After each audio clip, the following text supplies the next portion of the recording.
হলো হাতে বানানো বেলকুন বুঝছেন, চাইলে গুঁড়া আছে, মাসকালাই আছে, তাল মাখানা আছে, সম্পূর্ণ নিমকি আইটেম।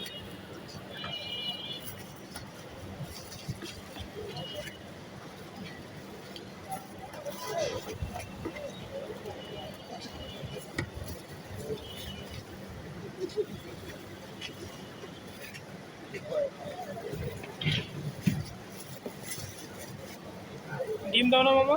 না এটা ডিম দিই, ডিমও আমি কোনো সময় দিই বেলকুনির সাথে ডিম। তো এর ভিতরে চলে গেলো বেরেস্তা আছে, আইটেম তো অভাব নেই। এটা দিয়েছেন? এই যে এটা দাও নাই? হ্যাঁ দিব, সবই দিব, যা যা আছে।